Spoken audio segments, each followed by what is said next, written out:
Shalom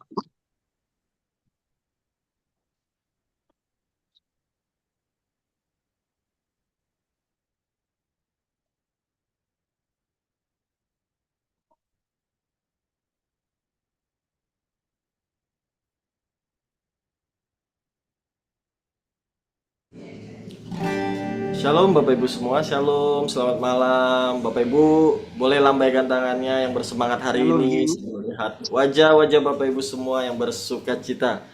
Puji Tuhan.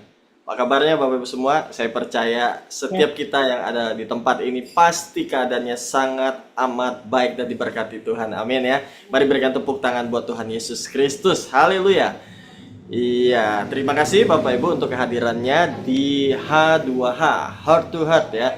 Dimana hari ini kita akan membahas topik yang luar biasa. Mengapa orang benar diizinkan mengalami hal-hal yang kurang enak gitu kan ya. Apa itu kehendak Tuhan atau itu diizinkan Tuhan. Nah, nanti pembahasan akan lebih dahsyat lagi bersama dengan narasumber kita ya. Namun sebelum itu Bapak Ibu, kita akan bersama-sama menaikkan doa pujian penyembahan sebagai bagian daripada pembukaan. Haleluya. Mari Bapak Ibu semua kita satukan hati kita.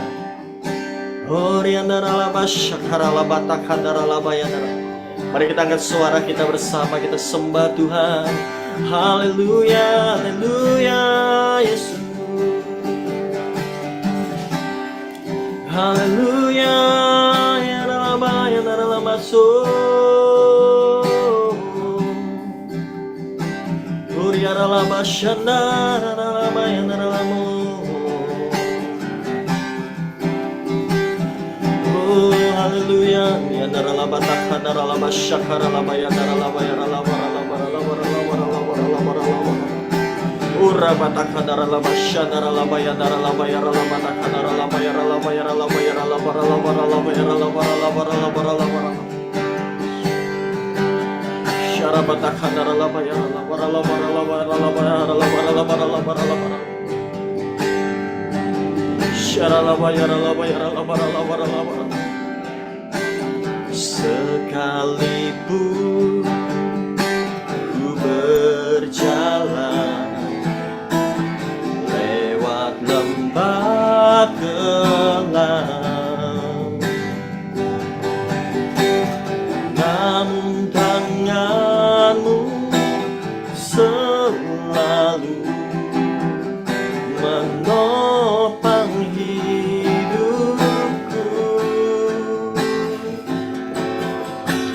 Satu dalam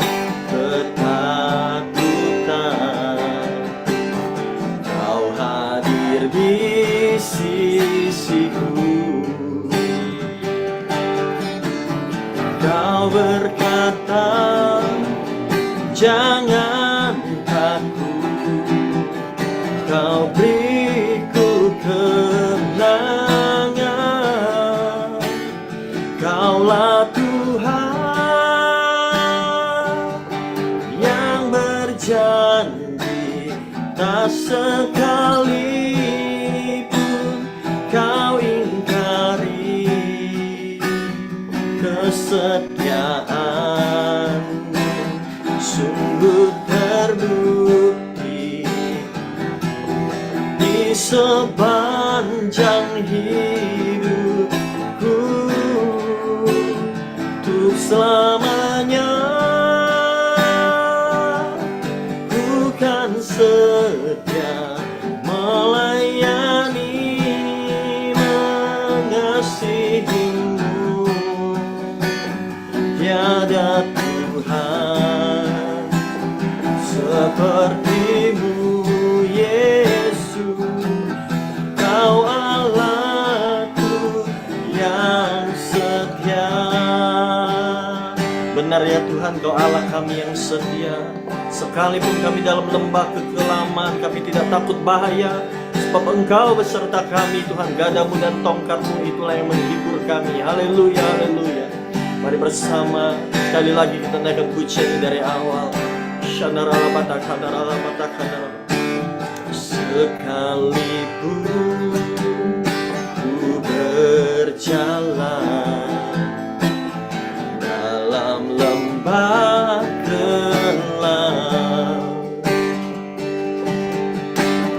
Namun tanganmu selalu menopang hidupku. Saat ku dalam ketakutan, ya Tuhan, Kau hadir di sisiku. Kau berkata, jangan takut, Kau beriku kemenangan. Bersama katakan, Kaulah Tuhan yang berjanji, tak sekalipun Kau ingkari kesetiaan. Sungguh terbukti di sepanjang hidupku, untuk selamanya ku kan setia melayani, mengasihimu. Tiada Tuhan sepertimu, Yesus, Kau Allahku. Yang lagi katakan, Kaulah Tuhan, Kaulah Tuhan yang berjanji, tak sekalipun Kau ingkari kesetiaan-Mu.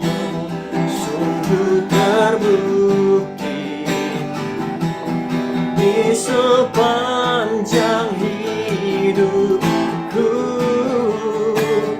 untuk selamanya ku kan setia melayani, mengasihimu. Tiada Tuhan sepertimu, Yesus, Kau Allahku yang setia.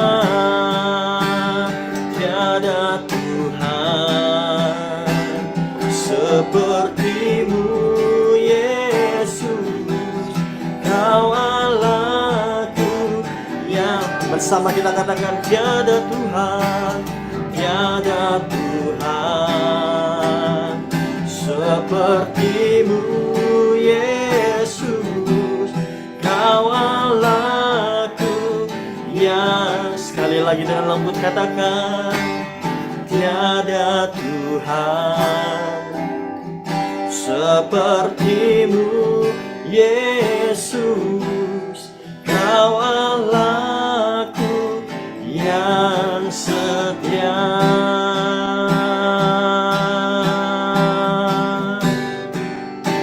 Oh, Kau Allah yang setia, tak pernah meninggalkan setiap kami, Tuhan.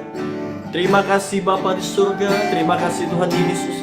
Apapun yang boleh terjadi di dalam kehidupan kami tahu dan percaya bahwa Tuhan Yesus tetap baik dulu, sekarang, selamanya, menyertai kami dalam sepanjang hidup kami. Apapun yang Tuhan izinkan, kami percaya Tuhan turut bekerja di dalam segala sesuatu untuk mendatangkan kebaikan bagi orang-orang yang mengasihi Dia. Terima kasih Tuhan Yesus Kristus, Engkau baik Tuhan. Ajar kami Tuhan malam hari ini melalui sesi Heart to Heart ya Bapak, yang akan bersama-sama kami ikuti Tuhan. Dan Tuhan urapi Tuhan narasumber-narasumber yang ada, Tuhan pakai dengan dahsyatnya, dengan kuat kuasa urapan daripada Tuhan, daripada Roh Kudus ya Tuhan. Juga pimpin setiap panitia yang ada, dan kami semua Tuhan, para peserta Tuhan, berikan kami telinga seorang murid, hati yang siap untuk terus diajar, terus belajar Tuhan, sampai kami mencapai kesempurnaan sama seperti Kristus Terima kasih Bapa, Engkau sangat baik. Terpuji-puji nama Tuhan. Hanya di dalam nama Tuhan Yesus Kristus kami berdoa mengucap syukur. Setiap kita yang siap untuk mengikuti pemaparan materi, bersama-sama kita katakan amin, amin. Tuhan Yesus berkati Bapak Ibu semua. Saya persilakan Pak Dodi.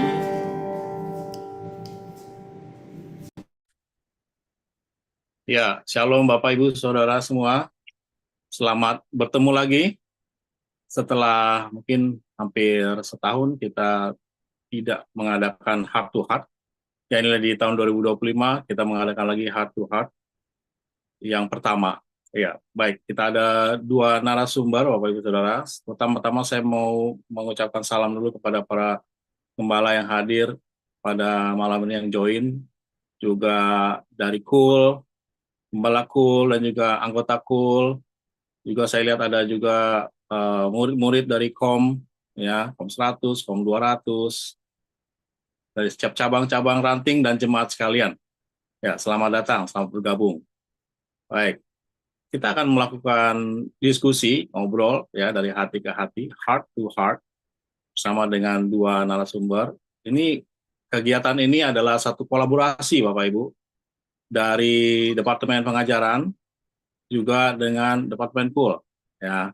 Dan dua tokoh ini, tokoh yang sudah sangat tidak asing lagi di dalam di Rakyat 7, bahkan di ya secara umum gitu ya, di GBI sudah kenal semua. Tapi tetap saja saya ingin memperkenalkan pengajar kita, pada pengajar dan ya, pembawa diskusi ya hari ini, ya.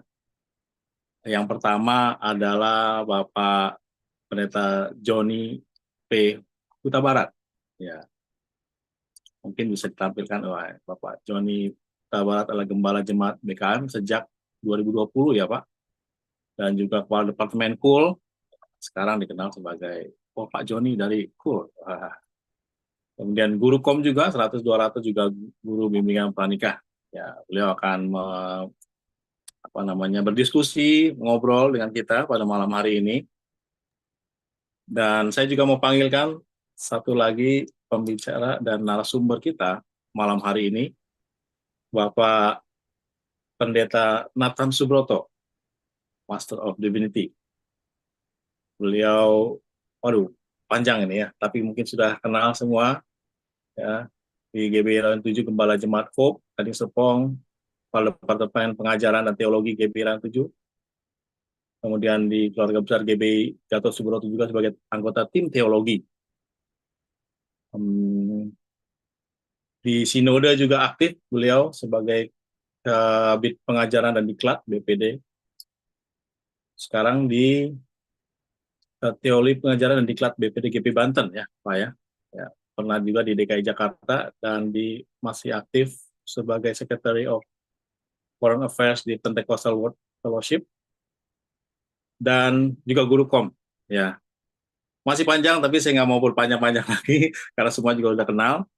Ya, baik, mari kita mulai acara Heart to Heart ini. Mungkin kita semua udah baca judulnya, ya. Kita mau dengar bagaimana pendapat dari para narasumber mengenai kehendak Tuhan versus diizinkan Tuhan. Wah, kalau versus kan berarti ditabrakkan, ya. Jadi kehendak Tuhan dan diizinkan Tuhan itu bagaimana nih interaksinya, atau bahkan pengertian kita sebagai anak-anak Tuhan. Itu hari-hari ini banyak hal yang kita alami, Bapak Ibu Saudara, ya. Bahkan banyak yang kita lihat, banyak yang terjadi dalam kehidupan kita. Bahkan bangsa Indonesia baru saja menelan pil pahit dengan kekalahan 5-1, saudara. Apakah itu diizinkan Tuhan atau kehendak Tuhan, ya? Maaf ya, jok ya, saudara. Baik, saya serahkan kepada para narasumber untuk memulai penyampaiannya. Dari siapa dulu, Pak Nathan mungkin, ya? Pak Joni dulu nggak apa-apa. Pak Joni boleh, silakan Pak Joni. Jadi gimana Pak Joni, dari kalau lihat dari tema ini, apa yang bisa tampilkan sebagai pemancing atau trigger, ya? Nah, ini Bapak Ibu Shalom semuanya. Nah, malam hari ini kita bersyukur ya bisa ketemu berkumpul lagi di Zoom ini. Nah, ini bicara sesuatu yang sangat menarik, diizinkan Tuhan atau kehendak Tuhan. Nah, ini sesuatu yang sangat seringkali mungkin terjadi ya. Saya percaya gini, ketika kita bicara tentang kehendak Allah atau diizinkan Allah, seringkali kan ini digunakan untuk apa sih? Untuk menjelaskan setiap rencana Tuhan dalam setiap kehidupan umat manusia. Ada banyak hal yang mungkin seringkali Bapak Ibu kita semua menangkap. Ini tuh eh, kisah ini tuh apakah benar ini seizin Allah? Apakah Allah ini jahat dalam hidup kita? Kalau sampai kok bisa setiap orang bisa ngalami seperti itu, apakah Allah tidak bisa membuat hal itu tidak terjadi? Kan contoh kasus sebesar yang paling sering kali mungkin Bapak Ibu juga baca di dalam Alkitab yang kisah Ayub kan. Kisah Ayub adalah kisah yang sangat sederhana. Namun saya mau bagikan ini Bapak Ibu yang dikasih Tuhan, ada beberapa hal mungkin yang mesti kita juga perhatikan tentang kehendak Allah dan seizin Allah. Kalau kehendak Allah itu kan biasa kan merujuk pada keinginan Tuhan, rencana Tuhan yang mungkin bisa dibilang nggak berubah. Karena lihat, kalau kita bicara aja tentang diri kita, Tuhan menghendaki supaya kita semua melayani Tuhan, gitu kan? Tuhan menghendaki supaya Bapak Ibu kita semua setelah diselamatkan untuk kita bisa melayani Tuhan. Apakah ini ini apa sesuatu yang bisa dirubah? Saya percaya ini kehendak Tuhan, ini kerinduan Tuhan supaya setiap umat manusia itu melakukan apa yang Tuhan perintahkan. Makanya Bapak Ibu yang dikasih Tuhan, harusnya kan ini tidak bisa diganggu gugat kan, bicara tentang melayani Tuhan aja. Ini kan setiap umat manusia kan tidak bisa diganggu kuat. Ini kerinduan Tuhan loh. Cuma kan pilihan ada di kita. Tapi tetap ini yang Tuhan rindukan bahwa kita semua rindu untuk bisa menjadi berkat melewati melalui pelayanan. Makanya Bapak Ibu yang dikasih Tuhan, kalau saya mungkin mengatakan bahwa inilah kehendak Allah yang mungkin juga sesuatu yang mesti kita tangkap. Kayak contoh sederhana kan Tuhan rindu menyelamatkan umat manusia. Nggak ada sesuatu yang bisa diubah. Itu sesuatu yang menurut saya absolut. Bahwa kerinduan Tuhan itu cuma satu. Kehendak Tuhan itu adalah setiap orang percaya itu menerima Yesus sebagai Tuhan dan Juru Selamat. Supaya mereka percaya kepada Tuhan. Supaya setiap kita melayani Tuhan. Ya kan? Makanya ini yang perlu kita juga mesti bedakan gitu. Lalu apa yang membedakan dengan seizin Tuhan? Nah, saya percaya Bapak Ibu yang dikasih Tuhan, seizin Tuhan mungkin lebih tepatnya terjadi hal-hal yang sifatnya mungkin ketika Bapak Ibu contoh lah ya, bicara tentang seizin Tuhan. Bapak Ibu boleh mengasihi sesama, boleh mencintai sesama, boleh melakukan kebaikan, ya kan? Tuhan mengizinkan itu semua terjadi, tapi tetap semua kan ada di kita. Ini beda, ini ada sebuah pilihan. Tapi kalau kita bicara kehendak, saya percaya kalau kita mungkin Pastor Nathan juga setuju gitu ya, mudah-mudahan setuju gitu. Kita semua bicara tentang kehendak, ini bicara tentang sesuatu yang sifatnya udah permanen lah gitu ya. Tapi kalau bicara tentang seizin, ini bicara tentang sesuatu yang sifatnya mungkin bisa dirubah sedikit gitu kan. Kalau boleh gitu kan, kalau boleh memilih. Bapak Ibu bisa mengasihi sesama, kan Tuhan rindu Bapak Ibu yang dikasih Tuhan, kita semua bisa melakukan kebaikan, melakukan mencintai sesama, mengasihi sesama. Karena saya rindu Bapak Ibu yang dikasih Tuhan, kita semua, Tuhan mengizinkan itu semua terjadi. Tapi sekali lagi Bapak Ibu ini masih ada sebuah sesuatu yang progres. Mungkin itu dulu dari saya, mungkin Pastor Nathan boleh melengkapi Baik, supaya kita lebih banyak didiskusi ya. ya terima kasih Pak Joni. Jadi sudah mulai sedikit memberikan gambaran buat kita. Oh ya Bapak Ibu, boleh mengajukan pertanyaan ya. Di salah satu peserta nama dari panitia ada yang bertuliskan Q&A. Nah, boleh japri kepada Ibu Jen, Kak Jen, Tante Jen, yang ada tulisan Q&A, ya boleh tanya. Nanti bisa saya bacakan atau mau bertanya sendiri juga bisa, nanti kami akan sediakan waktunya.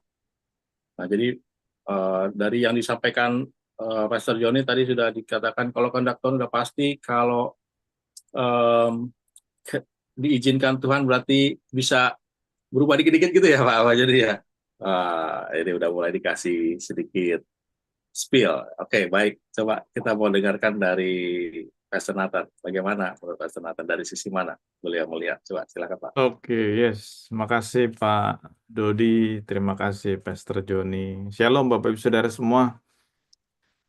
Shalom juga secara khusus Bapak Ibu Gembala yang hadir malam hari ini. Kita ngobrol-ngobrol aja ya.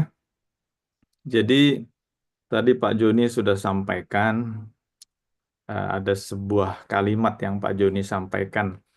Kenapa hal-hal buruk bisa menimpa orang baik gitu ya. Tadi Pak Joni ngomong gitu ya. Nah Ya. itu ada di subtemanya juga, why bad things happen to good people. Jadi saya mau memulai dari statement itu. Tadi juga Pak Joni sampaikan cerita tentang Ayub. Alkitab mengatakan Ayub itu orang yang saleh dan jujur. Itu ada di ayat 1, Ayub 1 pasal 1. Dan kita melihat ceritanya eh, menyedihkan gitu ya. Oh, bukan menyedihkan, tragis. Dan saya percaya kita semua yang ada di Zoom malam hari ini nggak ada yang punya pengalaman seperti Ayub. Nggak ada. Kalau ada yang bilang, wah saya, enggak lah, percayalah nggak ada. Karena yang dialami Ayub itu udah tragis banget. Nah saya mau mulai dari statement itu. Why bad things happen to good people. Jadi izin Pak Dodi, saya ada 3 hal yang ingin saya sampaikan eh, dalam term pertama ini. Jadi nomor 1, kita sebagai manusia seringkali pengen punya jawaban atau pengen mendapat jawaban atas segala pertanyaan. Jadi kalau why bad things happen to good people. Jadi kita selalu pengen tahu kenapa sih ya? Kenapa begini? Kenapa begitu? Kenapa begini? Nah, malam hari ini ya kalau mau dibilang disclaimer boleh, walaupun sebenarnya saya tidak ada niat disclaimer. Tapi saya mau katakan tidak semua pertanyaan dalam hidup kita itu ada jawabannya. Nggak begitu. Jadi ada pertanyaan-pertanyaan yang timbul dalam hati kita itu nggak usah ditanya. Maksudnya nggak usah ditanya. Nggak usah dijawab. Tapi itu sebagai bahan perenungan. Nah, tapi saya harap ngobrol-ngobrol kita malam hari ini, walaupun mungkin nanti ada pertanyaan yang nggak bisa dijawab, setidaknya kita tahu kenapa nggak perlu dijawab gitu ya. Gitu ya, Bapak-Bapak, eh, Pak Joni dan Pak Dodi. Jadi, sekali lagi saya katakan, nggak semua pertanyaan itu yang timbul dalam hati kita, dalam pikiran kita, mengenai hidup, mengenai Tuhan, itu bisa dijawab. Karena faktanya kalau kita bisa menjawab, berarti Tuhan kurang dahsyat, karena semuanya bisa dijawab. Hal kedua yang ingin saya sampaikan lewat statement Pak Joni, lewat subjudul, bahkan lewat cerita Ayub, khususnya lewat subjudul kita malam hari ini. Why bad things happen to good people. Jadi statement kedua saya adalah perspektif. Bapak Ibu boleh sama-sama katakan perspektif. Kenapa saya mengangkat eh, statement itu ya, atau pernyataan ini, perspektif. Dikatakan why bad things. Nah, sekarang saya pengen kita punya perspektif yang luas. Bicara tentang kenapa hal-hal buruk gitu ya. Nah, pertanyaannya sekarang hal buruk itu apa? Hal buruk itu apa? Karena eh, Bapak Ibu boleh setuju, boleh tidak, tapi faktanya ada hal-hal buruk buat sebagian orang, tapi ternyata hal-hal tersebut hal-hal yang baik buat sebagian orang. Contoh, hujan. Ya, buat Bapak Ibu yang kenal dekat dengan saya suka banget hujan. Jadi kalau hujan buat saya itu adalah sesuatu yang menggembirakan. Saya senang hujan. Tapi saya tahu ada beberapa orang yang nggak suka banget sama hujan karena kegiatannya jadi terganggu.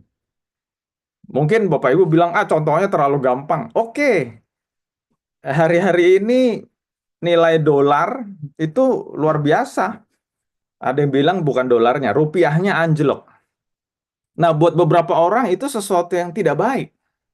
Bad things. Tetapi dalam perjalanan hidup ini saya ketemu banyak orang juga yang senang kalau US dollarnya mahal. Kenapa? Karena dia pegang US dollarnya banyak. Bahkan dia adalah eksportir gitu ya. Jadi kalau jualan harganya dolarnya sama, tapi waktu dia belanjakan rupiah, jadi dia senang banget. Nah, jadi sekali lagi saya mau katakan, yuk kita punya perspektif yang luas. Hal yang buruk buat satu orang belum tentu buruk buat yang lain. Bahkan kalau kita belajar, begitu banyak buku yang bisa kita baca, justru orang mengalami kedewasaan setelah mengalami hal-hal yang buruk. Bahkan ada yang mengatakan hal-hal negatif itu akan mendewasakan kita. Tapi hal-hal yang baik yang kita sukai itu akan meninabobokan kita. Nah, kalau kita baca autobiografi orang-orang sukses, mereka itu adalah orang-orang yang berhasil bangkit dari hal-hal yang buruk. Tetapi kita mengenal generasi ini disebut generasi strawberry. Kenapa? Karena semuanya dianggap baik-baik saja. Gitu sih. Tadi saya ngomong tiga ya Pak Dodi. Dua dulu deh. Saya ngomong dua dulu itu. Untuk memantik diskusi Oke, atau baik. ngobrol kita malam hari ini. Jadi tidak semua harus ada jawabannya ya Pak ya. Ya. Oh, satu lagi Ya, ketinggalan. satu lagi, Jadi oke Pak. ngomong perspektif itu, kan tadi poin yang pertama bad things. Yang kedua good people. Nah, waktu saya mempersiapkan untuk ngobrol kita malam hari ini, saya jadi kepikir, is there any really good people in this world gitu ya? Emang ada beneran orang yang baik di dunia ini gitu ya? Jadi kalau ada hal buruk menimpa orang baik, tadi kan perspektifnya buruknya itu atau jeleknya itu harus dimaknai dengan luas. Yang kedua, emang bener masih ada orang baik? Nah gitu kan ya. Dan sesuatu yang disampaikan Alkitab juga, semua orang sudah jatuh dalam dosa dan kehilangan kemuliaan Allah. Itu dulu ya Pak Dodi dan Pak Joni. Oke, baik. Ya, Oke. saya sudah sedikit melihat ada bahan yang kita bisa mulai bicarakan. Jadi begini, saya juga mewakili eh, teman-teman yang sedang menonton mungkin ya. Mungkin ada sama dengan yang apa yang saya pikirkan gitu. Nah, kalau kita bicara tadi, Pak Joni bilang kehendak itu udah pasti. Apakah kehendak itu juga udah pasti terjadi, Pak Joni? Kan nanti itu pertanyaannya seperti itu ya. Kan kehendak Tuhan kita mau melayani. Tapi apakah benar-benar nanti terjadi, Pak? Gitu. Apa ada pengaruh kita juga untuk tidak terjadi, dan itu bagaimana? Terus buat Pak Nathan, mungkin yang bisa saya coba tanya adalah ya kalau kita bicara baik, memang nggak ada ya orang baik, Pak. Tapi secara ya kita sama-sama inilah ya tahu sama tahu, tapi adalah standar dunia orang baik itu ya yang ya dia tidak buat kejahatan, nggak ini gitu. Tapi terjadi juga gitu misalnya apa ya kecelakaan gitu Pak. Terus malah ada yang lebih ya mungkin nggak seperti Ayub tapi kayak kehilangan keluarga, kehilangan pasangan hidup gitu ya. Itu kan merupakan suatu yang berat gitu Ya. bagi kita gitu. Walaupun kita tahu apa namanya ada janji Tuhan ada tapi sebagai manusia kan kita merasa itu suatu hal yang cukup berat gitu. Bagaimana Pak tanggapannya? Mungkin dari siapa dulu? Pak Nathan. Ayo, Joni yang dulu. terakhir biar seru. masih banyak nih pelajaran ini belum yang dari Iya. oh,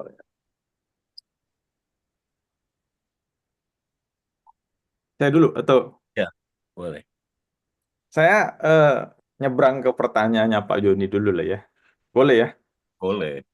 Jadi saya tertarik dengan pertanyaan itu, ya. Kehendak Tuhan apa pasti terjadi gitu. Kehendak Tuhan apa pasti digenapi dalam hidup kita ya. Eh, saya minta maaf, saya mau berani katakan belum tentu, belum tentu. Jadi kalau ada yang kaget dengan jawaban saya mau sampaikan gini. Kita sebagai manusia udah sering banget mendengar sebuah statement Allah itu setia, gitu ya. Ya. Bahkan ada tambahan, walaupun manusia berubah menjadi tidak setia, Allah tetap setia.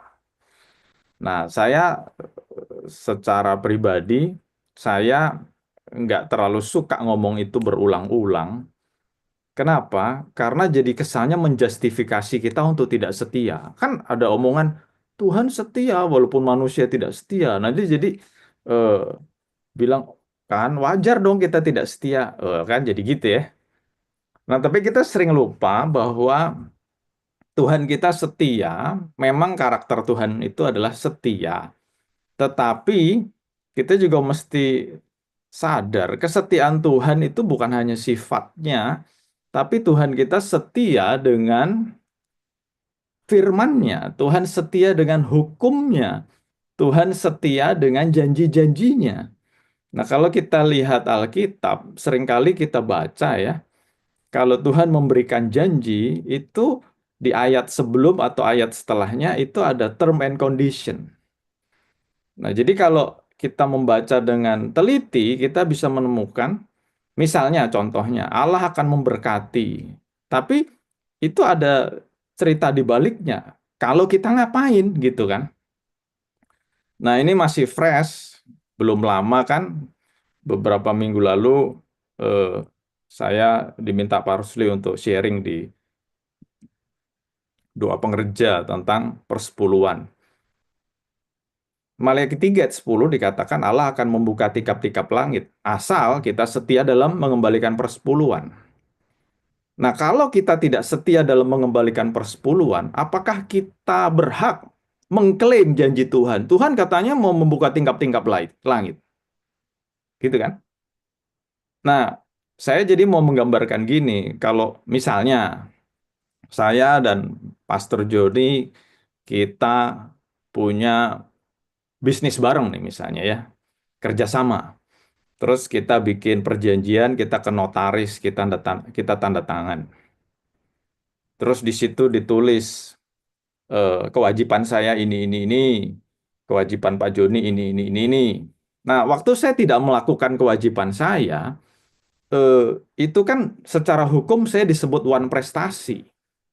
Nah, kalau saya one prestasi, apakah Pak Joni wajib melakukan bagiannya? Nah, kalau menurut hukum kan tidak. Nah, jadi saya mau katakan, Allah sifatnya setia, walaupun kita jauh, Allah tetap mencari kita. Walaupun kita eh, meninggalkan Tuhan, Tuhan nggak pernah tinggalkan kita. Tapi ingat, Allah setia akan janji-janjinya, Allah setia akan firman-Nya, Allah setia akan hukumnya. Jadi kalau kita tidak melakukan bagian kita, ya jangan salahin Tuhan kalau janjinya, kehendaknya tidak digenapi. Nah, jadi saya harap ini menjawab pertanyaan, apakah kehendak Tuhan pasti digenapi? Pasti kalau kita melakukan bagian kita. Yes. Syaratnya ya. Gitu. Jadi eh, itu dulu yang saya mau sampaikan. Gantian Pak Joni deh. Saya terus yang ngomong. Ya, gak apa-apa. Ini kan satu poin aja nih. Saya sih bicara dengan tadi sama dengan Pak Nathan ya Bapak Ibu ya semua. Bicara tentang kehendak Tuhan kan yang tadi saya bilang kan sebenarnya Tuhan rindu seperti itu. Tuhan keinginan Tuhan seperti itu. Yes. Tapi ya kan balik lagi manusia ini kadang-kadang punya kehendak bebas yang selalu dibilang sama kita kan.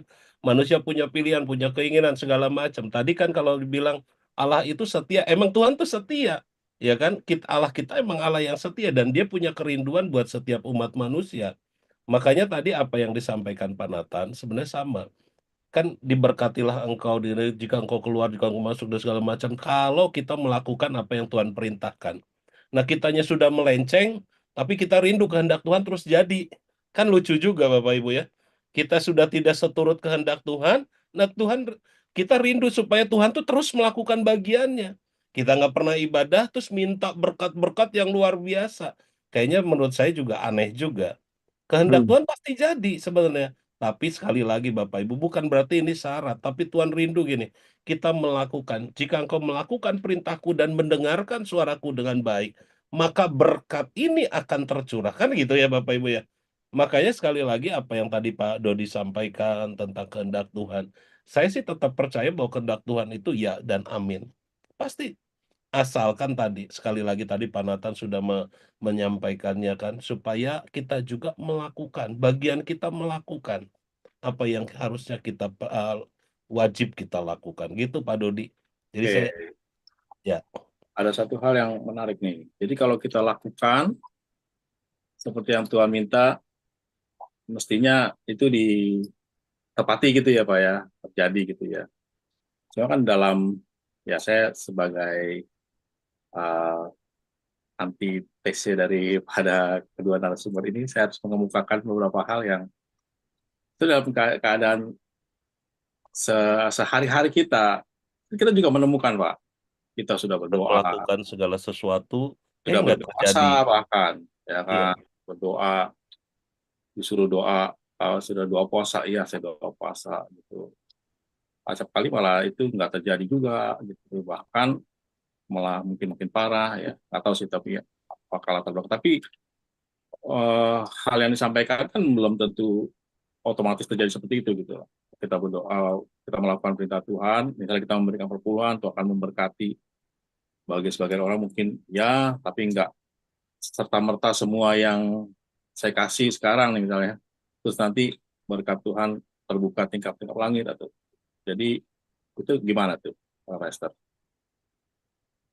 Kalau saya pribadi ya, saya bicara tentang motivasi. Kita memberi persepuluhan juga.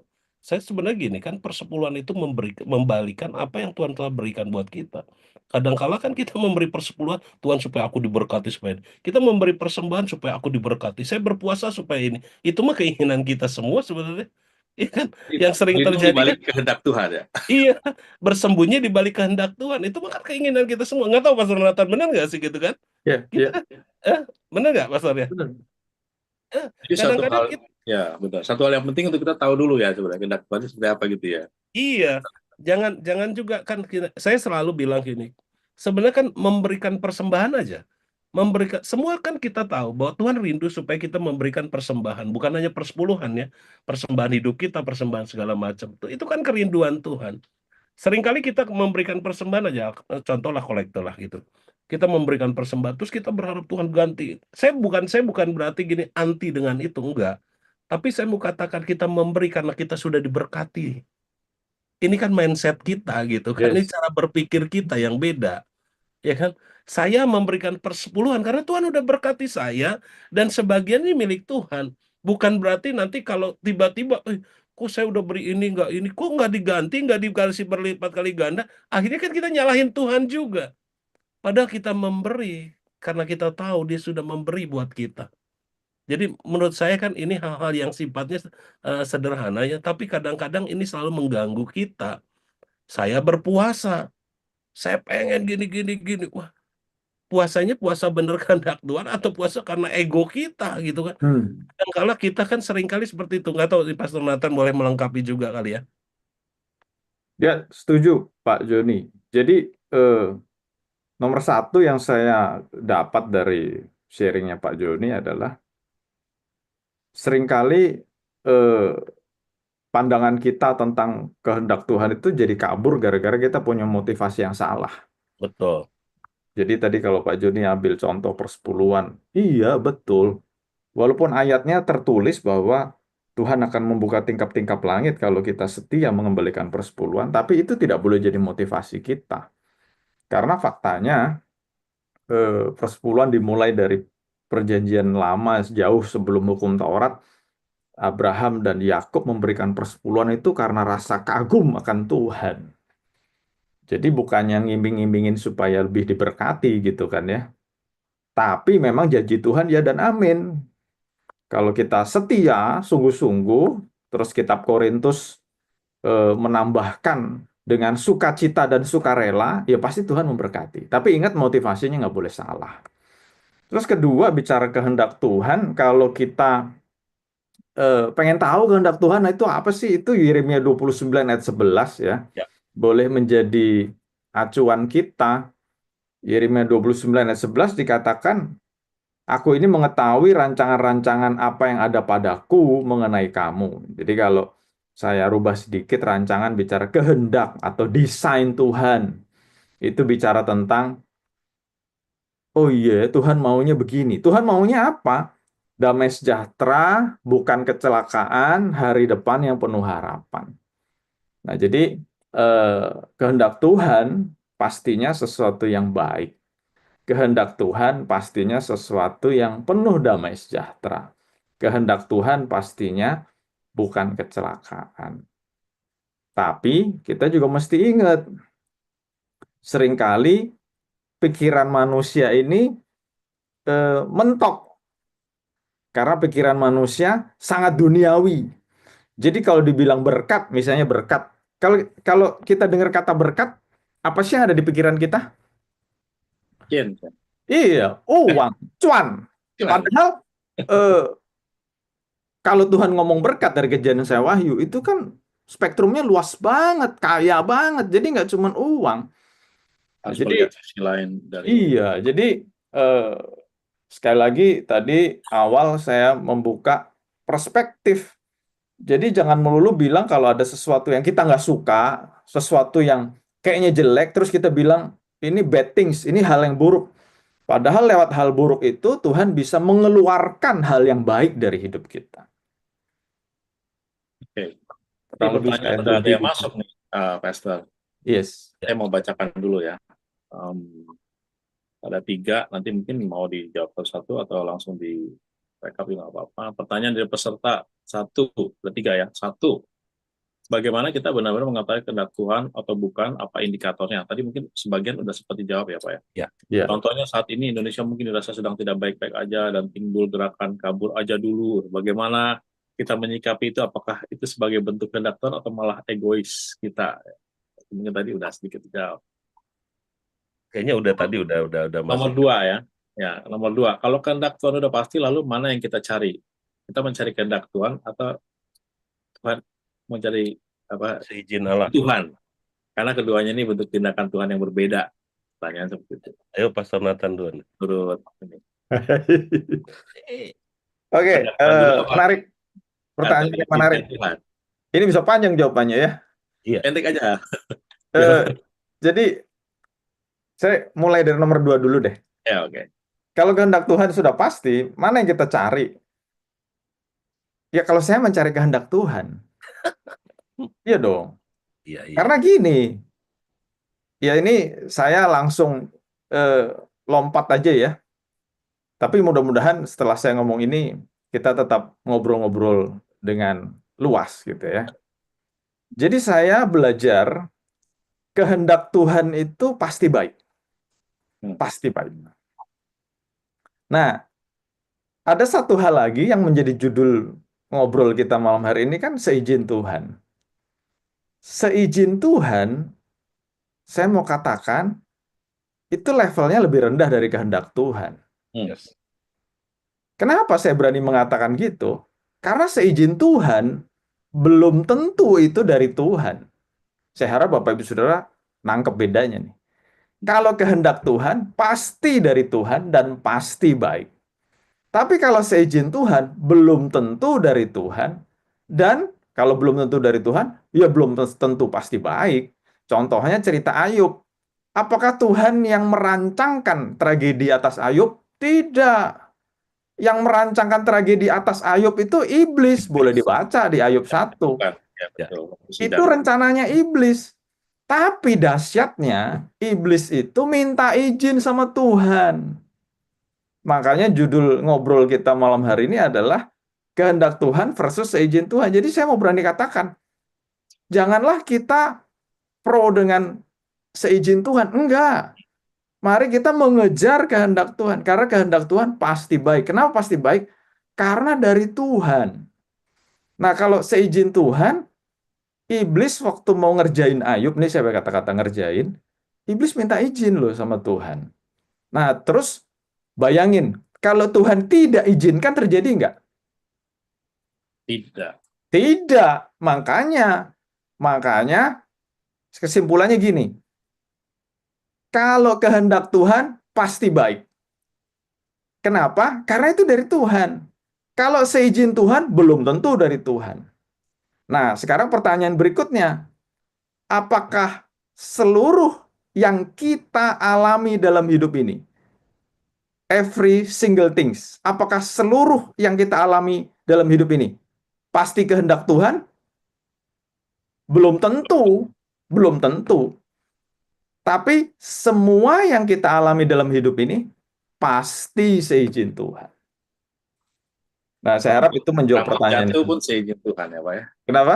Rambut jatuh pun seizin Tuhan. Iya, seizin Tuhan. Oke, Pastor Joni gimana tanggapannya? Atau Ya, saya sih sampai hampir sama. Kalau buat saya kan, kalau kalau bicara gampangnya lah gitu ya, kalau seizin Allah gitu kan, kehendak Allah seizin Allah.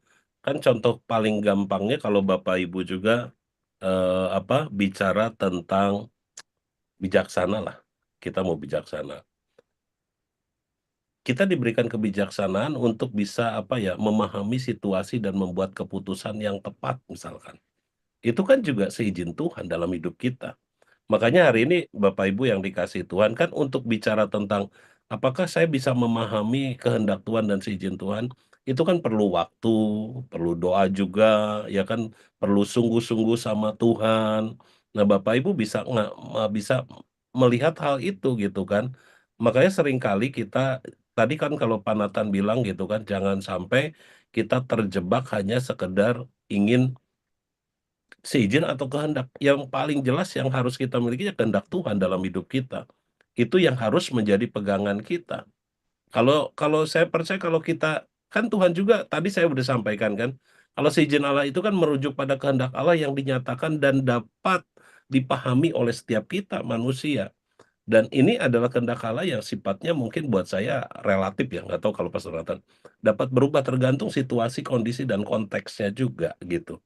Jadi ini perlu Bapak Ibu kita pahami gitu kan. Jadi seizin Allah ini sering disebut kehendak Allah yang sifatnya mungkin ya oke lah, open lah, terbuka gitu ya. Jadi relatif bisa berubah-berubah kalau seizin Allah. Tapi kalau kehendak Allah kan tadi saya bilang, Tuhan tuh mau Bapak Ibu kita semua hidup bahkan sungguh-sungguh di dalam Tuhan. Kan Tuhan pengennya gitu. Tapi karena kita punya pilihan, kalau bicara tentang segala sesuatu kan motivasi hati kita juga mesti dilihat juga gitu kan. Jadi kalau saya rindu Bapak Ibu ditanya mana kehendak Allah atau seizin Allah, ya kalau bisa kehendak Allah. Kitanya sungguh-sungguh juga di dalam Tuhan ya. Jangan sampai kita juga melenceng dalam Tuhan. Udah melenceng dalam Tuhan repot juga. tapi Jangan boro-boro ya, seizin Tuhan. tapi seizin Tuhan itu memang lebih berkonotasi pertama bisa negatif gitu ya. Iya, Sesuatu hal yang buruk terjadi dalam hidup kita, tapi itu Tuhan izinkan misalnya seperti itu. izinkan. Atau tadi memang seperti yang Pak Nathan bilang kehendak kita, tapi ya Tuhan izinkan. Atau memang iblis meminta diizinkan oleh itu.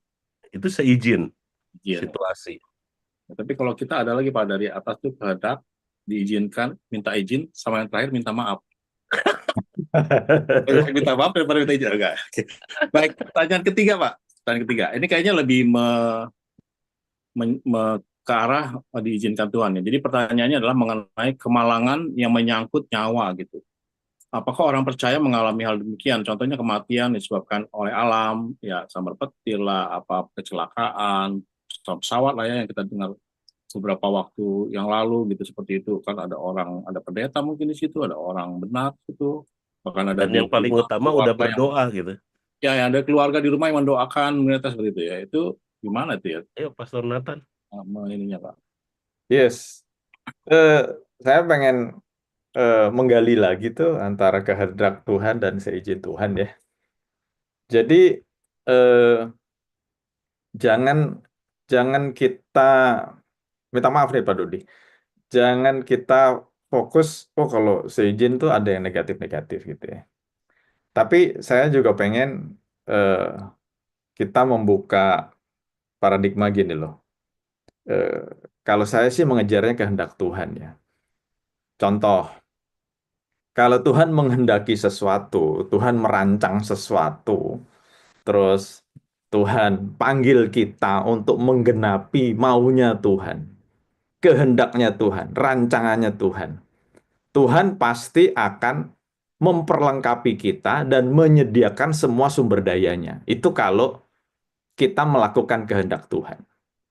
Contohnya banyak tuh tokoh-tokoh di Alkitab. Jadi sekali lagi, jadi Tuhan yang menginisiasi, Tuhan yang membuat desainnya, Tuhan yang membuat rancangannya, terus Tuhan suruh kita. Terus kita bilang, siap Tuhan.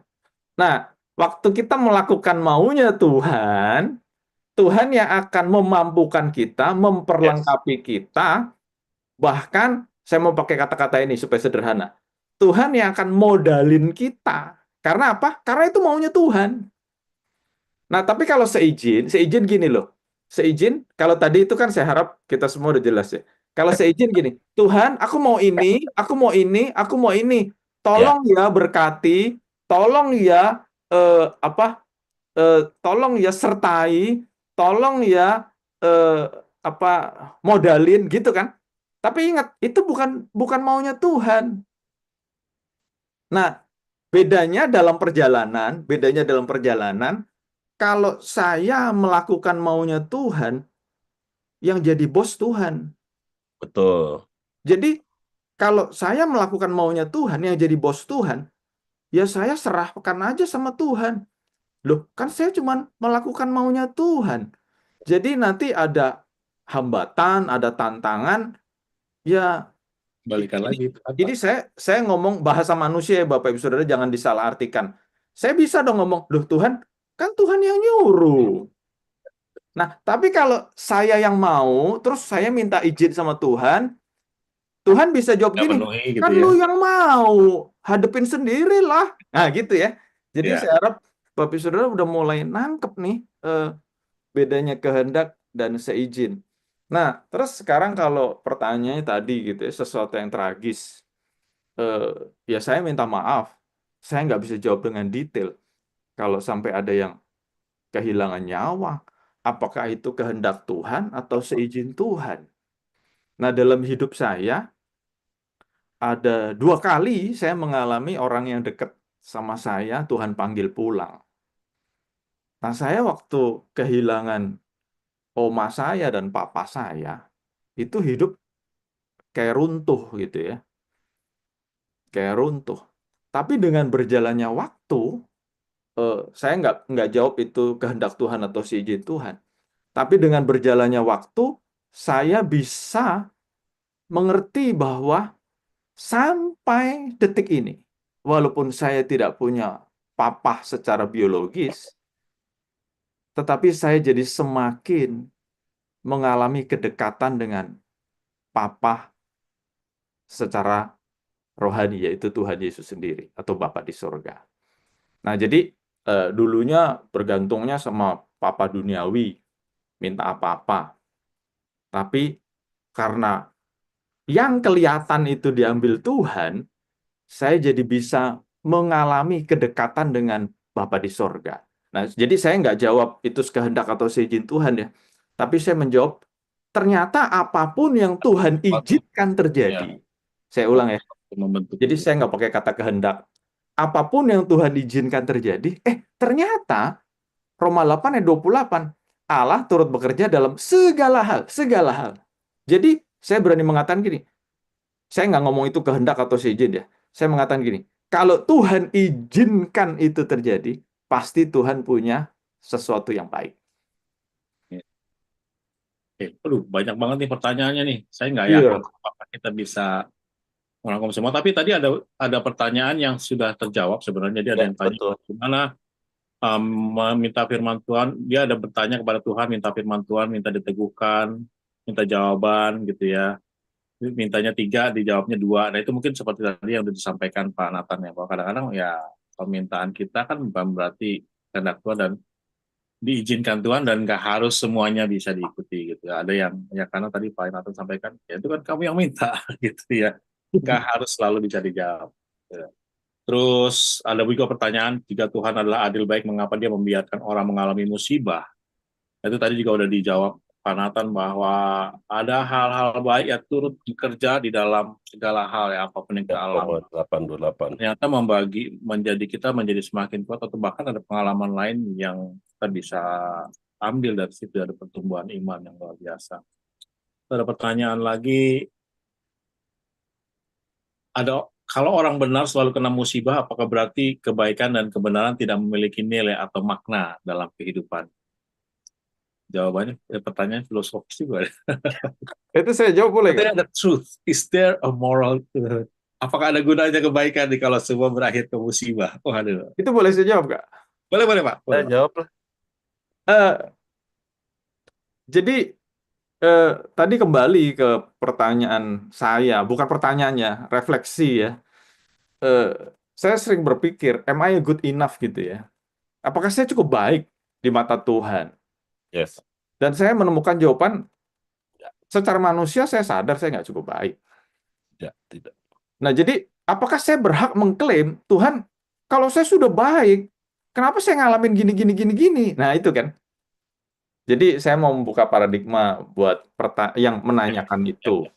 Am I good enough untuk mengklaim, Tuhan saya sudah melakukan kebaikan kalau masih begini? Standarnya siapa? Iya, standarnya siapa? Nah, terus kalau yang nanya ngotot, "Oh, iya Pak, saya baik banget." Oke, sama Rasul Paulus baik mana? Hmm. Nah, Rasul Paulus kurang baik apa gitu kan ya? Tapi dalam 2 Korintus 12, itu Rasul Paulus yang sudah berjasa banget dalam dunia teologi, dalam dunia perjanjian baru, dalam dunia kekristenan, itu dia mencatat loh, ada duri dalam daging yang Tuhan tidak angkat. Padahal kalau ngomong, kurang Ya, berjasa apa Rasul Paulus gitu kan ya. Jadi sekali lagi saya kan nggak tahu siapa yang nanya. Jadi saya tidak mengintimidasi Bapak, Ibu, atau Saudara. Tapi yang menjadi pertanyaan dalam hidup saya seringkali begitu. Eh, apakah saya boleh mengklaim kalau I am good enough di hadapan Tuhan? Terus kalau ada yang mengklaim, memang aku good enough kok. Aku sudah melakukan banyak hal. Aku sudah berkorban banyak hal. Oke lah kalau begitu. Yuk kita sama-sama belajar dari Rasul Paulus. Yang sudah begitu berjasa atas pekerjaan Tuhan, atas kehendak Tuhan, dia minta loh, duri dalam dagingnya itu diangkat. Bahkan Alkitab mencatat 3 kali dia minta. nggak dikasih. Bahkan Tuhan bilang, Tuhan jawabnya begini loh. Dalam Tunggu. kelemahanmu, gitu kan? Yes, dalam kelemahanku. Terletak Dalam kekuatan. kelemahanmu. Ah, Gimana? Tunggu, saya cari dulu ya. Ya, pokoknya seperti itu. Jadi Ya, dia dalam dalam kelemahan kelemahanku, justru anugerahku, kuasaku menjadi sempurna. Nah, Ya. jadi apakah dengan kita berbuat baik terus jadi hidupnya jadi baik-baik saja, lancar-lancar saja? Maunya begitu, maunya begitu. tapi survei membuktikan tidak ya, Pak? Tapi ternyata dalam Alkitab ada cerita seperti itu. Dan luar biasa, karena Rasul Paulus mengalami itu, di situ dikatakan, yes, dalam kelemahannya Paulus, kuasanya Tuhan, anugerahnya Tuhan, kasihnya Tuhan, jadi tambah sempurna. Waduh, powerful nggak tuh? Jadi kalau Mudah-mudahan menjawab. kayak gitu kayak ingat anak muda yang ketemu Tuhan Yesus. Oh, udah lakukan ini, lakukan Makanya, itu, Oh yes, segala yes, macam ya benar, kan. benar. Tuhan Yesus bilang aja jualah seluruh isi harta. Ya kan, seringkali kan kita menganggap diri kita udah benar dalam segala benar hal, baiknya ini yang ya benar. kan. Udah pokoknya paling sempurna lah gitu ya. Padahal kalau udah sempurna pasti udah diangkat ya. Benar. Thank you Pak Joni melengkapi. Ya, Ya, oke, silakan Pak Dodi. tanya lagi ini ada banyak sih. Cuma ada beberapa emang pertanyaan mirip-mirip ya. Bisa sampai jam 12 berarti. Apakah ada batasan atau limitasi kekuasaan Tuhan untuk melindungi orang benar dari musibah atau apakah itu hanya kehendaknya? Wah, ini kita bicara mengenai ini Yang nih. tadi, Tapi ada hal yang lebih filosofis di dalam pertanyaan ini, Pak. Kalau menurut saya, ya. Saya sempat cari bahannya, baca-baca. Ada yang disebut argumentasi dari Epicurus yang mengatakan bahwa ada satu, kalau Tuhan itu maha kuasa, ya, tentu dia akan mempunyai kekuasaan untuk membuat kejahatan itu terjadi, ya kan? Jadi kalau ternyata kejahatan tetap ada, apakah berarti Tuhan tidak berkuasa sebesar itu? Nah, itu kan sama tuh. Apakah ada batasan atau kuasa? Atau ada cerita lain di balik itu? Atau ada konsep lain ya, teologis lain yang melatar belakang itu? Gitu. yuk. Saya jawab nih Pak Joni. Ya, silakan. Maaf ya kalau agak menyulitkan ya pertanyaan. Oh Tapi enggak, menarik ini justru saya maksudnya. takut jawaban saya yang akan membuat yang nanya jadi tambah bingung. Atau Jadi gini ya, itu kan pertanyaan yang sering Itu pertanyaan yang sering juga Betul. diajukan gitu ya. Kok kayaknya Tuhan kurang berkuasa gitu ya. Nah, justru saya mau nanya balik, kenapa kita bertanya seperti itu gitu. Jadi contoh, ya saya mau pakai contoh yang ekstrim ya. Waktu kita naik kendaraan atau mengemudikan kendaraan dengan ugal-ugalan, misalnya dengan ugal-ugalan. Terus kita mengalami kecelakaan. Terus padahal kita ini pelayan Tuhan. Tapi kan ada pelayan Tuhan yang nyetirnya ugal-ugalan kan ada. Eh, Terus apakah kita bilang, aduh Tuhan kok kurang berkuasa ya? Saya mengalami kecelakaan. Nah itu kan sebuah kondisi yang, loh, jangan mengeneralisasi kuasa Tuhan. Terus kalau kita ugal-ugalan, terus kita juga minta Tuhan yang lindungin kita. Itu kan kayak anak mau ujian nggak belajar, terus berdoa Tuhan bikin aku lulus. Loh, gimana sih? Terus atau sebaliknya, saya ambil contoh orang yang sudah dewasa, malas bekerja tapi minta Tuhan berkati. Iya, nggak begitu juga kan cara kerjanya. Atau juga misalnya, saya nggak nyindir siapapun. Ini contoh gitu ya. Kita nggak jaga kesehatan, nggak jaga makan, nggak jaga ritme kehidupan, nggak jaga istirahat, nggak olahraga. Terus waktu eh, tiba-tiba kita sakit dan dokter vonis ternyata kita mengidap penyakit yang serius, terus kita bilang, loh Tuhan, kok engkau nggak melindungi aku? Kan aku melayani engkau sungguh-sungguh. Itu kan. Jadi menurut saya ada sebuah tuntutan. Ya Tuhan memberikan janji. Ya Tuhan punya kehendak yang baik, yang indah. Tapi Tuhan juga mau kita punya tanggung jawab dalam hidup ini. Jadi kalau sedikit-sedikit, loh Tuhan kok nggak jagain aku? Loh Tuhan kok nggak berkatin aku? Sorry ya, saya memandangnya gini loh. Bagus, tiap hari kita minta berkat. Bagus, tiap hari kita minta mujizat. Itu kan alkitabiah juga. Tapi jangan melupakan tanggung jawab kita sebagai manusia yang juga perlu bertanggung jawab atas hidup ini.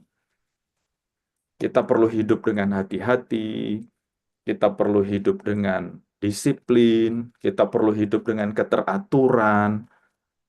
Nah, saya percaya kalau kita melakukan itu semua, ya kemungkinan-kemungkinan yang tadi itu bisa dieliminir. Bukan berarti Tuhan berkurang kuasanya, enggak. Tapi Tuhan juga minta kita sebagai makhluk ciptaan Tuhan yang hebat ini, manusia kan paling mulia, ya kita belajarlah bertanggung jawab atas hidup ini. Kurang lebih gitu ya. Mudah-mudahan Ya, jadi jelas artinya kurang kalau lebih. kalau dilihat dari ini kan penyertaan Tuhan itu sempurna. Tapi Yes. dari kita juga manusia kan dituntut tanggung jawab juga. Artinya tidak sembarangan. Kadang-kadang kan kita selalu menyalahkan Tuhan lah, lebih lebih lebih menyalahkan Tuhan ketika segala sesuatu terjadi padahal akibat keteledoran kita juga. Kalau Pastor Nathan kan tadi ngomong nyetir mobil, ya doa sih, tapi tetap bawanya kencang ya, bawanya juga di atas 160, ya Tuhan bukan tidak melindungi. Ya kan kamunya yang salah gitu kan, udah tahu peraturan juga seperti ini gitu kan. Nah ini hal-hal sebenarnya yang sering kali terjadi dalam hidup kita. Saya sih selalu yakin dan percaya Allah Immanuel, Allah yang menyertai dalam setiap kehidupan kita.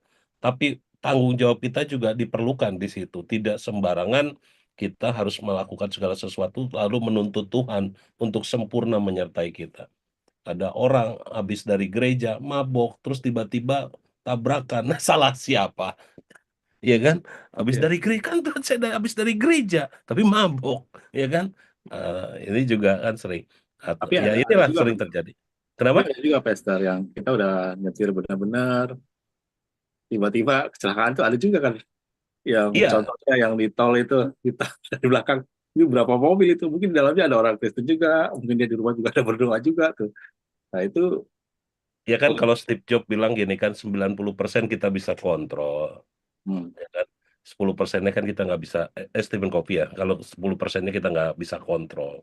Artinya jalan kita ya tetaplah kita lakukan yang terbaik segala macam. Kan kalau kalau misalkan menurut saya nih ya, kalau sampai terjadi seperti itu, udah nyetir drivernya benar segala macam benar, mobil dalam kondisi udah doa dan segala macam, 10% kan kita nggak bisa kontrol tuh, ya kan? Kalau itu terjadi, ya kan, bukan berarti kehendak Tuhan supaya kita celaka, enggak. Tuhan izinkan manusia bersungut-sungut, enggak, marah enggak, ngomel enggak, segala macam, kan itu juga hati kita dilatih juga di situ, ya kan? Ada satu latihan yang seringkali diizinkan Tuhan dalam hidup kita, yang secara mungkin latihannya beda gitu kan. Kalau saya pikir juga kan Paulus tadi duri dalam daging lah. Saya percaya gini, siapa yang mau duri dalam daging? Kan Paulus juga makanya 3 kali dia minta, Tuhan minta, tapi Tuhan izinkan itu terjadi gitu kan. Justru Jadi kan dia bersyukur. jadi mungkin semakin besar yang menimpa kita, semakin besar juga rencana Allah buat kita mau dipakai gitu mungkin ya Pak. Bisa jadi, tapi kalau bisa jangan juga. Bisa jadi. Ada lagi pertanyaan nih. Nah ini ada ya kasih contoh. Kalau ada pasangan yang udah hamil sebelum nikah, terus melahirkan, dan pasangan tuh akhirnya bertumbuh dalam Tuhan Yesus, itu diizinkan atau kehendak Tuhan? Ya kayaknya sih Itu izinkan menurut Tuhan. saya sih nggak ada Tuhan apa kehendak Tuhan. Kamu hamil Melanggar, duluan ya. melanggar ininya sendiri ya, melanggar Iya. prinsipnya sendiri ya Pak. Tuhan tidak bisa melanggar ketetapannya bahwa manusia itu kudus. Mana ada orang kudus? Iya. Tapi saya percaya Bang kan Yesus gini, orang kudus. ya setelah dia pregnant hamil gitu kan, terus dia bertobat, nah itulah yang membuat dia kan dia semakin sungguh-sungguh dalam Tuhan. Dia menyadari dosanya. Nah itulah yang Tuhan rindukan, itulah kehendak Tuhannya bahwa Bukan dia dari cerita di belakangnya itu ya. iya bukan ya masa ntar semua orang hamil duluan Terus kan langsung masuk kehendak gereja ya. Tuhan. Oke, baik. Ada lagi. Ah, kalau jika Tuhan sudah mengetahui masa depan, apakah doa manusia bisa mengubah sesuatu yang direncanakan atau diizinkan Tuhan terjadi? Nah, kehendak Tuhan bisa, tadi dibilang nggak bisa berubah sih ya kehendak Tuhan ya. Tapi Betul. saya pengen tahu jawabannya nih.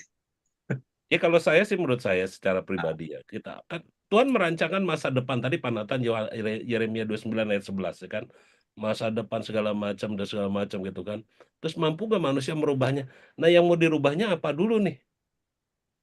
Hmm. Iya dong, Oh ya, ya, Iya. ya. iya kan. Yang mau dirubah apa ya? Tuhan kan nggak pernah ngerancangin yang jahat, itu kan udah Yes. pasti masa depan yang penuh pengharapan gitu kan. Yes. Yang mau dirubahnya yang mananya gitu? Masa Tuhan gagalkan aku masuk surga? Nggak mungkin juga, iya kan? Nggak ada. Makanya mesti spesifik dulu gitu kan. Nggak tahu menurut Mas Jonathan. Saya setuju dengan Pak Joni dan Pak Dodi ya. Jadi Tuhan sudah menetapkan sesuatu, tapi Tuhan kita kan menghargai keinginan manusia kan.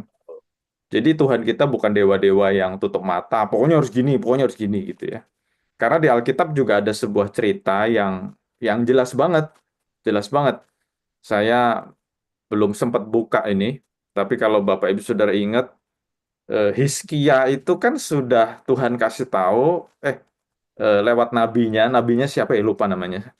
Jadi nabinya itu lagi jalan, terus disuruh balik, kasih tahu tuh Hizkia sebentar lagi mati. Eh, tapi Hizkia nangis Tuhan tolong. Terus Kasih lagi 15 tahun. nabinya tadi disuruh balik ngomong kamu akan diberikan waktu 15 tahun. Seneng kan? Ya. Seneng. Tapi waktu kita baca Alkitab dengan teliti, dalam waktu 15 tahun extension dari Tuhan atau injury time dari Tuhan, Hizkia itu ngajak raja-raja untuk keliling Yerusalem, Itu malah jadi dan di situ dikatakan loh firman Tuhan, Ya. yang raja-raja lihat itu dirampas oleh raja-raja itu. Jadi saya menganggap gini, aduh, dikasih waktu 15 tahun tapi bukan sesuatu yang produktif, tetapi sesuatu yang, ya itu Pak Yakob Salakori, makasih Pak, di 2 Raja-Raja 20 ayat 1-3. Jadi dia ditambahin waktu 15 tahun, tetapi waduh, dia ngajak atau dia show off ya, dia flexing ke raja-raja lain tentang kekayaan Yerusalem, dan itu. itu diangkut sama raja-raja Habis semua, itu, ya. dirampas. Iya. Jadi saya waktu membaca cerita itu saya sempat mikir, aduh, dia ditambahin usianya, tapi melakukan blunder. Nah, Hmm. di situ ya. Ya ini saya membebaskan Bapak Ibu Saudara. Saya membebaskan. Di situ saya belajar seperti Rasul Paulus. Kalau kita baca kitab Galatia secara teliti, memang tidak tersurat, tapi tersirat. Rasul Paulus Paulus tuh seakan-akan ngomong gini, Tuhan kalau boleh, angkat saja kehendak bebasku.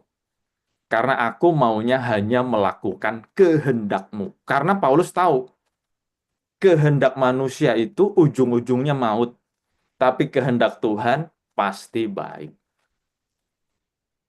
Nah, saya berhenti di situ dulu.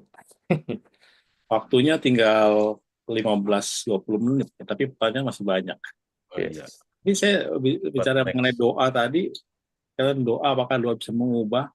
Saya curiganya waktu doa antara siapa Abraham dengan Tuhan waktu ke Sodom dan Gomora itu sebenarnya Tuhan udah tahu gitu ya, yang tawar menawar gitu. Kalau nggak ada segini, oke. Kalau nggak ada segini, oke gitu. Sebenarnya itu bukan tawar menawar mungkin ya, karena udah tahu. Jadi tidak mengubah juga sebenarnya doanya Abraham Tapi itu. saya nggak berani ngomong gitu juga ya, Pak ya. Gitu ya. Eh, Kalau saya menyatakan yang Pak Dodi sampaikan itu Ya benar, kan hanya mau memberikan ini, iya. Kayaknya Tuhan masih memberikan masih memberikan ya. kesempatan di mana Jadi di kayak ada mana izin iya, Tuhan juga di situ kali Pak ya. iya. Ya Dan karena dan sorry, saya melihat tokoh Abraham itu kan memang beda di mata Tuhan. ya Jadi Tuhan ngasih memberikan privilege untuk dia. privilege kepada Abraham untuk menjadi sahabatnya Tuhan, untuk ngobrol sama Tuhan, gitu sih. Alright, oke. Ada pertanyaan lagi nih, aduh. Pertanyaan banyak.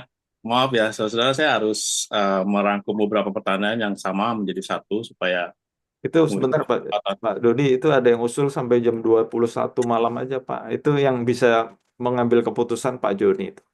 Di hari Pak Oh, Jody. oke, Jadi baik. tadi Bang. sudah mengetahui, kemudian kenapa orang yang selalu taat aturan lebih sering kena sial? Wah, ini sih subjektif ya. Kayaknya Subjektif Iya itu loh, nggak bisa nggak juga di ya. ini, nggak Ya, bisa. itu mungkin subjektif. subjektif ya. Sering diduakan, susah cari kerja. Wah, ini kayaknya ya mungkin sama seperti orang muda tadi ya. Baik, udah terjawab tadi pertanyaan yang itu. Kemudian ini ada pertanyaan mengenai waktu iblis membujuk Daud menghitung orang Israel, Pak. Hmm. Dan akhirnya Tuhan kasih 3 pilihan, menghitung orang Israel, atau mati, kena penyakit sampar. Dia minta dijelaskan mengenai kenapa kehendak iblis. Ini kehendak iblis kah? Atau diizinkan Tuhan lah? Atau kehendak Tuhan? Ya, bisa terjadi seperti itu. Ya mungkin Pak Joni duluan nih. Boleh silakan Pak Nata. Ini Jadi saya lagi iblis membujuk Daud. Jadi kalau Ya, saya nangkap cerita itu, saya menangkapnya, Daud ngomong, eh, biarlah hukumannya itu dari Tuhan gitu ya, bukan dari iblis atau dari manusia. Jadi bukan actionnya atau kejadian itu yang ini kan pertanyaannya, kalau saya nggak salah nangkap ya, saya minta maaf nih sama yang nanya, actionnya itu apakah itu kehendak Tuhan, kehendak Daud atau kehendak iblis. Tetapi kalau yang saya baca, Tuhan pengen menghukum Daud kan. Nah jadi eh, Daud bilang sama Tuhan, Tuhan kalau Tuhan mau menghukum, biarlah hukuman yang dari Tuhan aja, bukan dari manusia atau dari iblis. Kalau nggak salah gitu ya, saya minta maaf, saya mesti baca dulu dia ceritanya. memilih untuk itu ya. Iya. Oke, baik. Pak Joni mau nambahin atau saya Sudah bacakan cukup. lagi yang lain?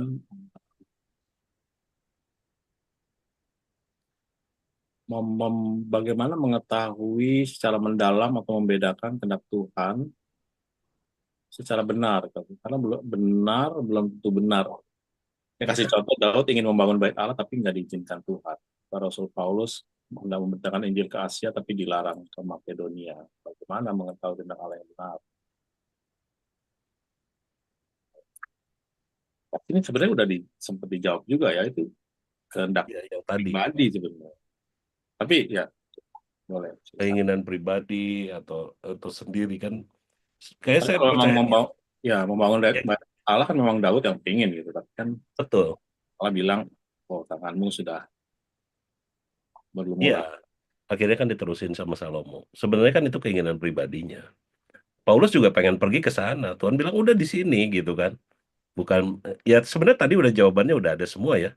Kayaknya udah semua tuh Pak Dodi. Ya, oke, baik. Oke, jadi udah cukup jelas ya dan bagaimana tentang anak Allah yang benar. Kemudian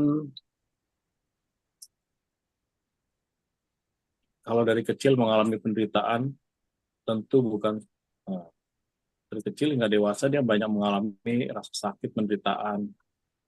Oh, dari Ya kecil begitu. menderita Ya, setelah sampai gede mengerti dan menderita. sakit, walau saya sangat bersyukur karena penderitaan tidak seberapa ternyata dibanding saya mengenal pribadi Tuhan yang luar biasa. Terus kenapa Puji Tuhan Tuhan. mengizinkan eh, jika itu adalah yang menimpa seorang anak kecil, gitu ya. Bukankah Tuhan bisa memilah untuk tidak terlalu pahit dijalankan seorang anak kecil? Jadi dia mungkin mempertanyakan kenapa ada anak-anak yang mengalami hal-hal yang menderita gitu. Ya memang kita temukan ya Pak ya di dalam Ya. kehidupan sehari-hari ada anak yang mengalami penderitaan gitu ya. Kita sendiri nggak tega gitu, kenapa ya gitu. Itu pertanyaannya. Kenapa Tuhan mengizinkan? Itu Panatan yang kayak orang cacat yang Tuhan bilang gitu kan. Anaknya lahir cacat gitu kan segala macam. Ya Panatan deh jawab. Baru kemarin Saya saya dengar. ini Ya, kan banyak pertanyaan yang keren-keren nih ya. Ya, Jadi saya rangkum aja pertanyaan-pertanyaan itu. Jadi eh, ya kalau nanti Pak Joni mengizinkan sampai jam 9 ya bagus. Kalau enggak kan setidaknya saya bisa menyampaikan pesan ini sebelum jam 8.30 selesai. Jadi kehendak Tuhan pasti baik. Tapi tidak semua yang Tuhan kehendaki itu kita alami. Kenapa? Ya karena tadi kan kita sudah bahas ya. ya. Ada penyimpangan-penyimpangan yang manusia lakukan. Jadi janji-janji Tuhan, perancangan Tuhan, desain Tuhan, kehendak Tuhan nggak bisa penuh kita alami. Karena kelakuan kita bukan karena kelakuan Tuhan atau bukan karena eh, Tuhan jahat, tapi karena Tuhan setia dengan janji-janjinya. Tuhan setia dengan perjanjian-perjanjian, agreement-nya, covenant-nya.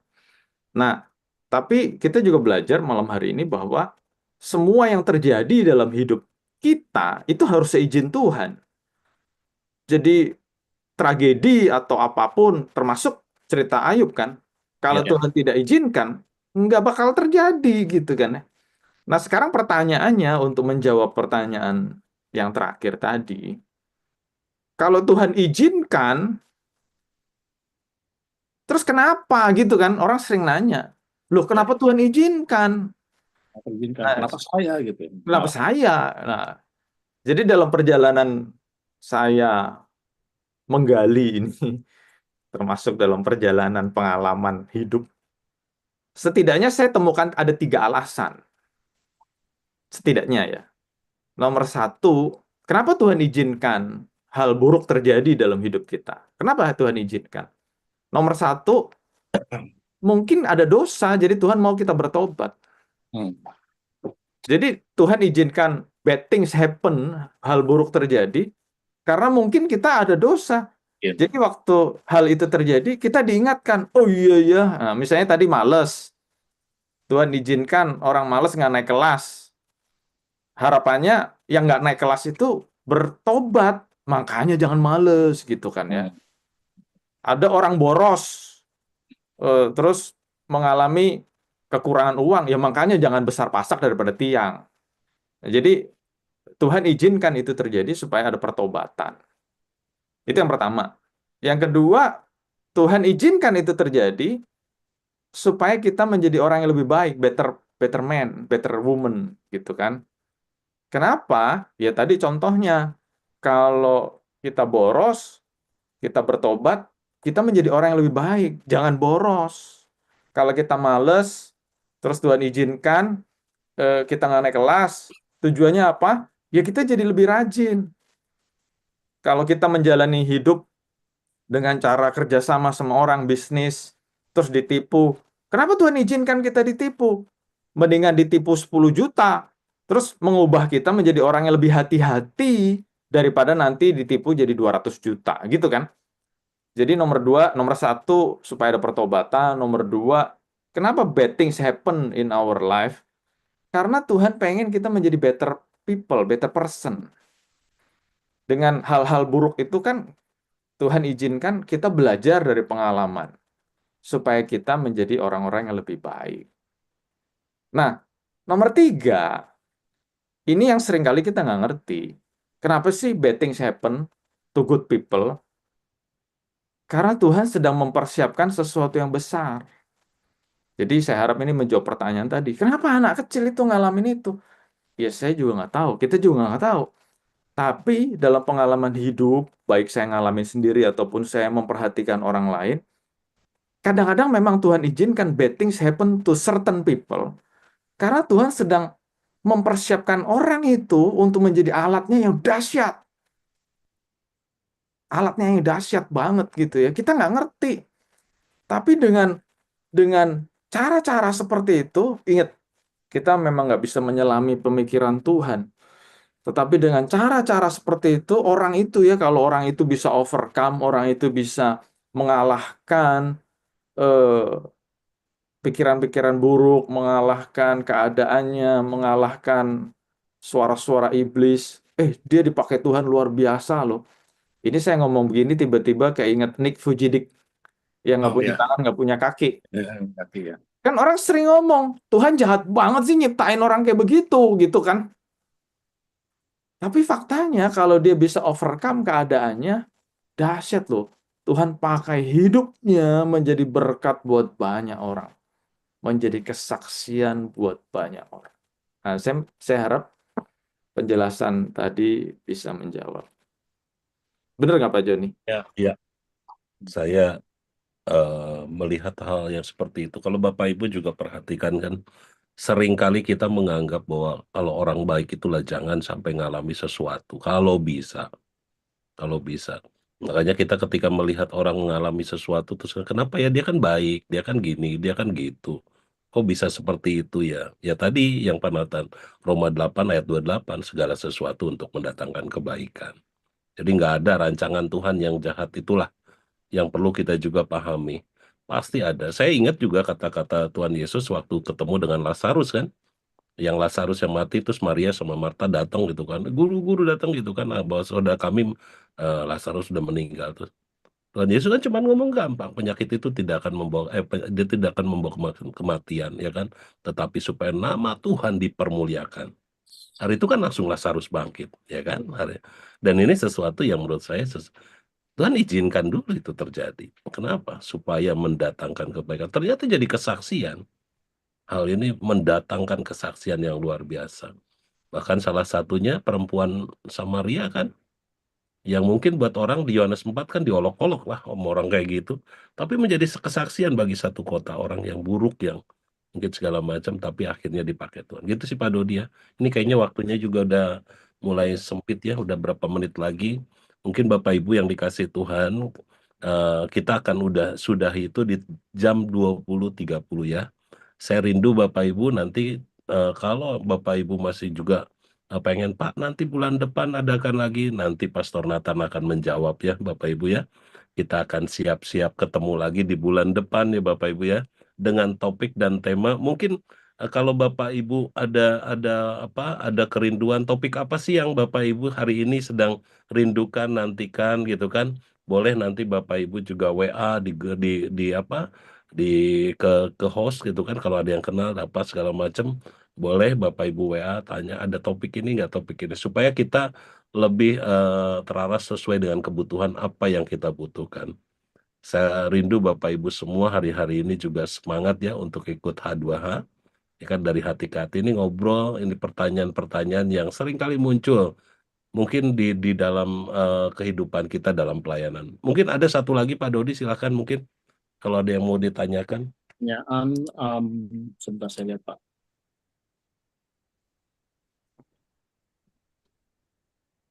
Secara garis besar, kalau kita dapat musibah, pasti ada kesalahan kita. Ya enggak juga, tadi udah dijawab bahwa itu Yes. bisa jadi ya, bisa jadi enggak. Kemudian ada bertanya, apakah statement ini benar, segala sesuatu yang terjadi ini pasti dengan seizinnya, ya, tapi belum tentu menjadi kehendaknya, karena kehendaknya pasti baik. Ya, betul, itu sudah Yes. bahas tadi.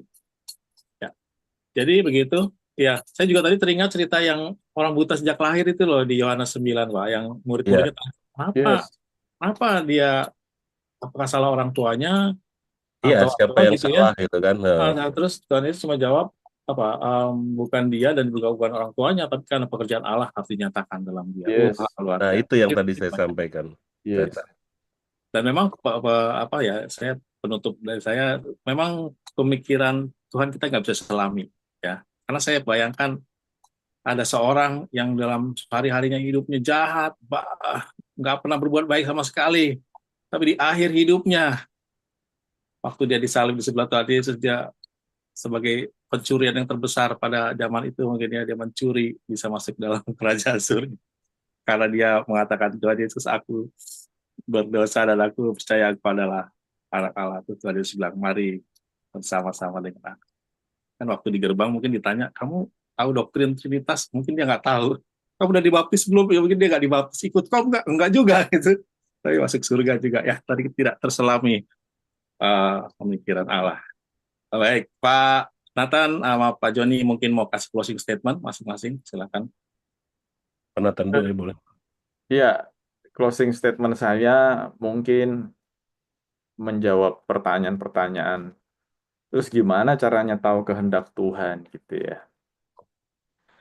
Sederhana aja sih. Kalau pengen tahu kehendak Tuhan, ya kita melekat sama Tuhan.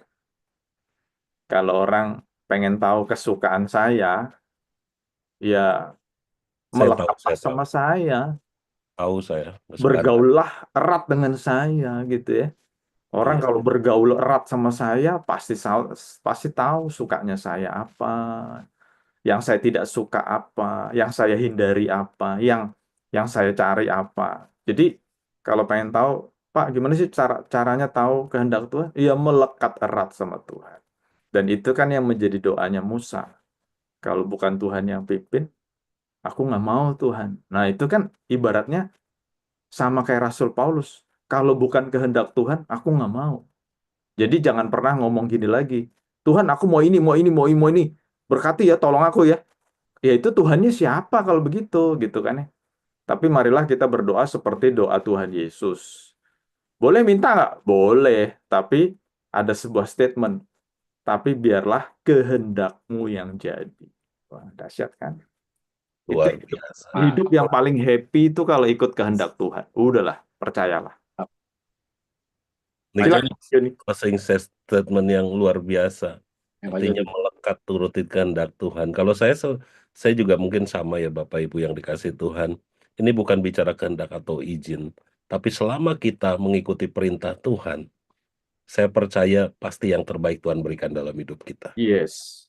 Artinya ini bukan bicara kehendak atau seizin. Selama kita mengikuti perintah-perintah Tuhan, menjalankan apa yang Tuhan rindukan dalam hidup kita, saya percaya yang terbaik pasti kita dapatkan. Itu aja sih Pak Dodi. Baik, Ya, silakan Pak baik. Dodi. Terima kasih. Terima kasih. Kita berikan aplaus dulu ya. Mungkin nggak kedengeran, nggak apa-apa, tapi kita sama-sama berikan aplaus pada dua narasumber, memberikan diskusi yang sangat hangat dan menarik.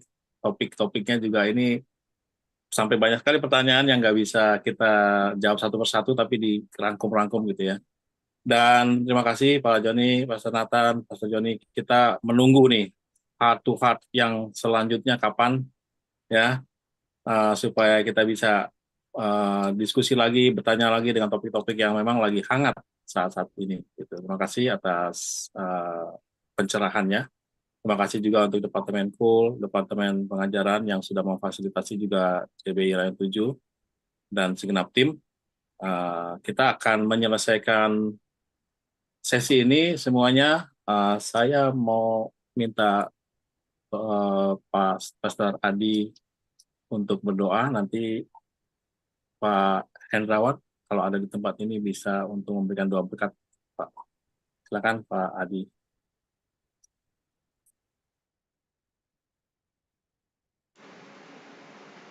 Ya, yuk kita satu hati dalam doa.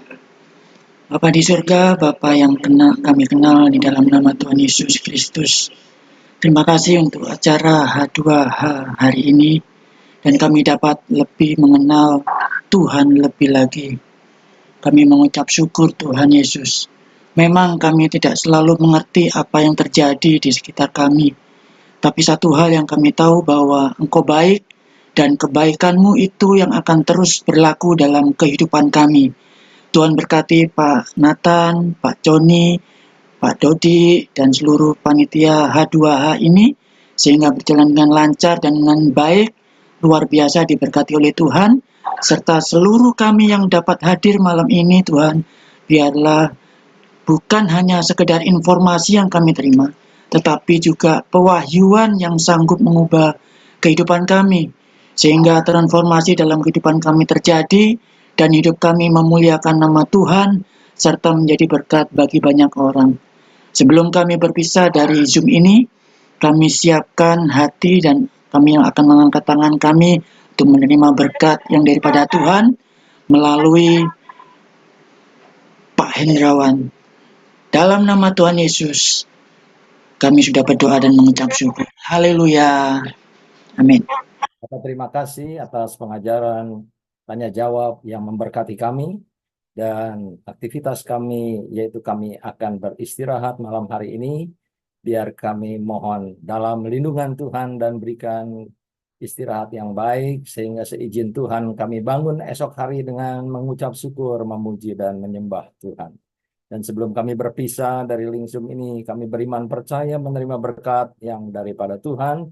Terimalah berkat damai sejahtera Allah Bapa dalam cinta kasih Tuhan Yesus Kristus, penyertaan Roh Kudus yang memberikan hikmat, hiburan, kekuatan iman dalam kehidupan kita sampai Tuhan Yesus datang menjemput kita, bahkan untuk selama-lamanya. Kita beriman percaya menerima berkat Allah Bapa, kita katakan amin. Terima kasih Pak Nathan, Pak Joni, tim host, Bapak Ibu. Terima kasih Pak